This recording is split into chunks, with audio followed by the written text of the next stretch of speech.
uko dupfa muri Nord Kivu bose niko bagenda babicira ubuzu.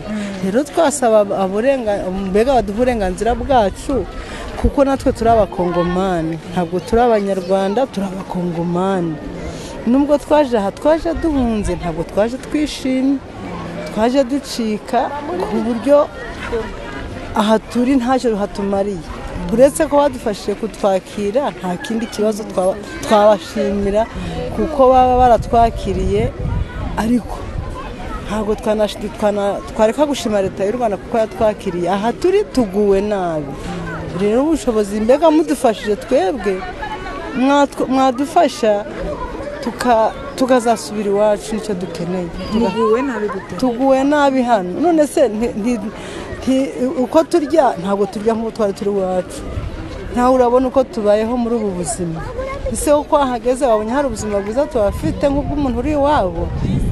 Rero kuko batwica bakatuzambya, nicyo gitumye tuguwe nabi turi hano. Twaguwe nabi iwacu, ariko na hano tuguwe nabi kuko tutari iwacu. Rero mudufashije, ibyatubera byiza no kudufasha tukazasubira iwacu.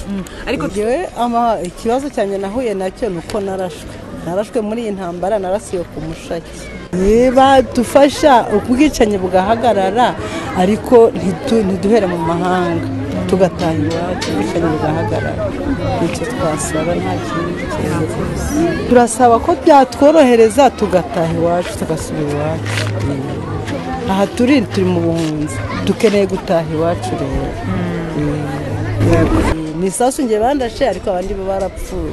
Nge narokotse kubera nijoro ritari ryageze, ariko twari kumwe barapfuye. Haba harimo abo twari turi kumwe, aho twari ducumbitse naho twari twahungiye, ariko nge wabanjye ntabwo nzi aho baherereye, naburanye nabo. Nagiye njya mu bitaro kugeza amagingo aya, ntabwo nzi ngo babahere. Nge navuye aho ngaho banjyana, ariko iyo abiwanjye ntabwo nzi ngo baherereye, abana banjye ntabwo nzi ngo baherereye. Wahunze ryari? Nageze hano mu kwezi kwa 9, ariko nakomeretse mu kwezi kwa 3 muri ya ntambara yaberaga ku Mushaki. Naraje njya mu bitaro Gicanga, niho navuriwe. Maze koroherwa rero naturutse iya Tongo n'Ikibumba twinjiramwo hano. None nabikoreraho iki? Nawe urumva akababaro karimo kutabana n'umuryango.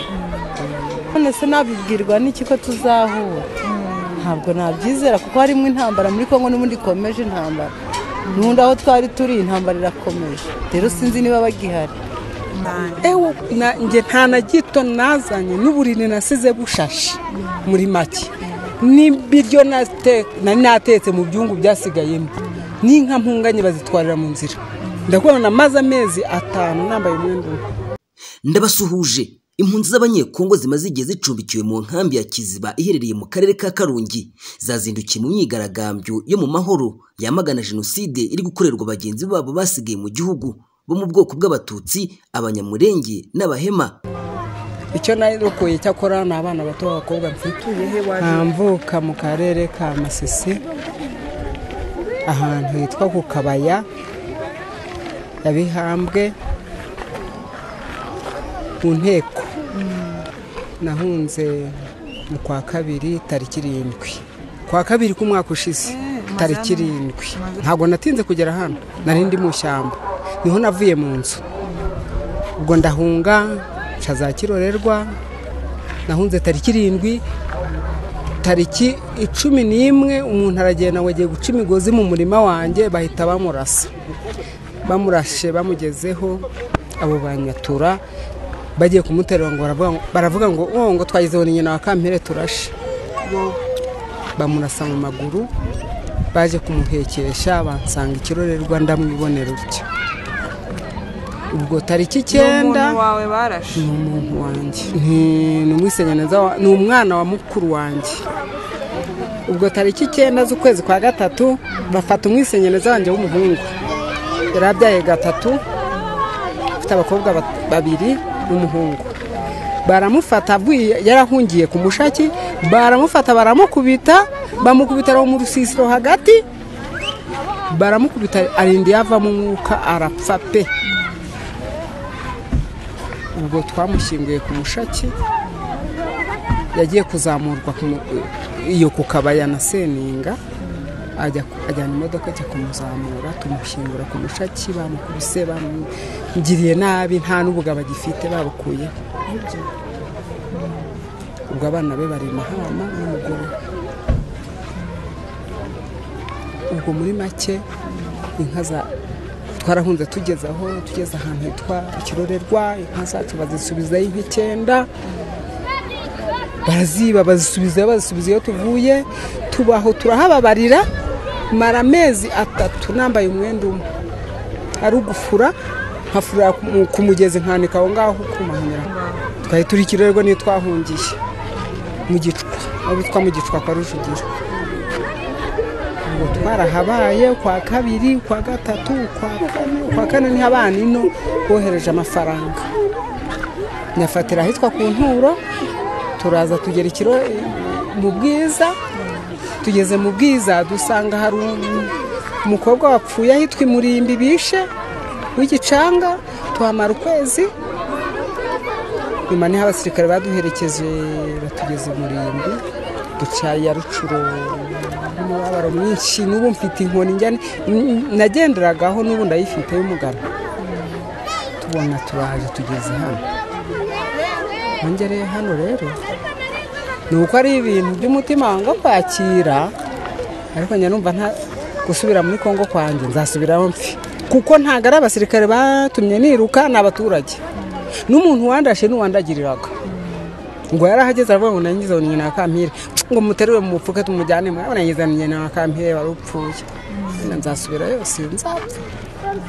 Bari bafite ibyapa bisaba ubutegetsi bwa Repubulika Iharanira Demokarasi ya Kongo n'amahanga guhagarika iyo jenoside ikomeje gukorerwa bene wabo.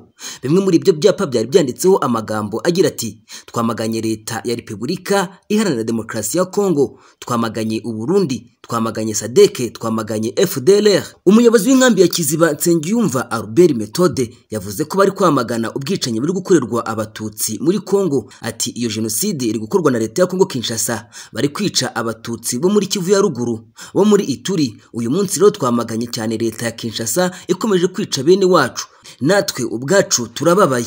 Nsengiyumva yavuze ko ibihugu birimo Uburundi n'ibyo muri Sadeke, aho kugira ngo bifashe leta ya Kongo kuzana amahoro muri iki gihugu cyabo, biri kwifasha mu gukomeza kugirira nabi abatutsi. Ati amakuru yavuba turayaheruka yuko ibintu bimeze nabi, n'uyu munsi n'ejo ubwicanyi burakomeje. Icyo dusaba amahanga nuko yatuvuganira akagaruza umutekano muri kariya gace, kandi abatutsi bagahabwa uburenganzira ntibakomeze kwicwa. Undi waganiriye n'abanyamakuru yagize ati ubu maze imyaka 28 mu buhunzi hano mu Rwanda mu nkambi ya Kiziba. Ni ubuzima bw'akaga, ni ubuzima bubi, ni ubuzima tutishimira ndetse abantu tutifuza. Turi kwamagana Kisekedi n'abambari be. Interahamwe zavuye hano zikoze ibara, zageze muri Kongo Kinshasa zikora ariya yose hamwe na Kisekedi na Perezida w'Uburundi Ndayishimiye, hamwe n'ingabo za Sadeke na Afrika y'Epfo n'abandi bagizi ba nabi bose. Abo bose ineza yabashize mu nda, nabicanyi. Dusabye amahanga kugira ngo adufatire bariya bicanyi bari bagiye kugira ngo bagarure amahoro, naho bagiye gutabara Kisekedi, none bamaze abantu n'ibintu. Insisiro zose batwitse ni jenoside. Umubyeyi umaze imyaka 28 mu Rwanda yavuze ko icyo gihe cyose bwari ubuzima.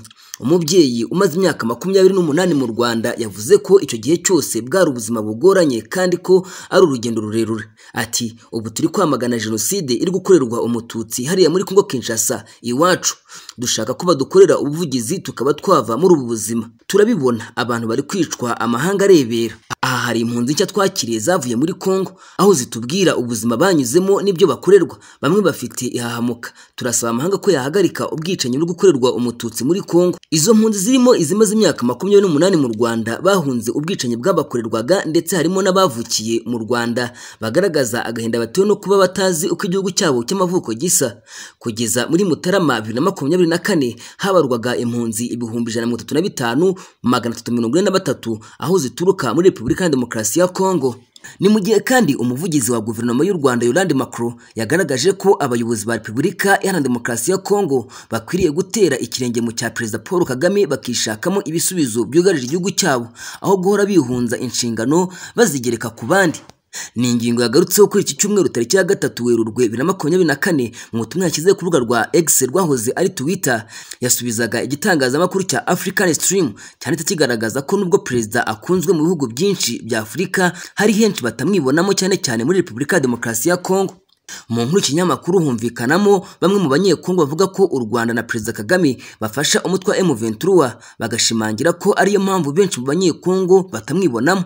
Mu gusubiza, Yolande Makuru yavuze ko Perezida Kagame ari umuyobozi wageze kuri byinshi, ari nayo mpamvu afatwa na bamwe mu banyafurika nk'intwari. Ati ibyo Perezida Kagame yagezeho nk'umunyarwanda ndetse ni nk'intwari ya Afurika birivugira kandi ntibishobora gusibangana. Hamwe na FPR ni umuyobozi w'umunyafurika yemeje kubohora, kongera kubaka no kurinda u Rwanda, kandi ibi nibyo akomeje gukora. Makuru yakomeje avuga ko urubyiruko rw'abanyarwanda rwakuye amasomo muri iyi miyoborere rukomeje akazi. Iyi niyo mpamvu abanyafurika tumukunda, twese turi abanyafurika. Yagaragaje ko mu byakozwe na Perezida Kagame bikwiriye kuba urugero ku bayobozi ba Repubulika ya Demokarasi ya Kongo. Ati abayobozi ba DRC nabo bakwiriye gukorera igihugu cyabo ibisa nk'ibyo. Niba ari ibintu bitabaho, bareke inzitwazo no kuyobya abaturage babo bakoresheje ibinyoma, bakibwira ko abandi bazabakorera akazi bakwiye kuba bakora iwabo.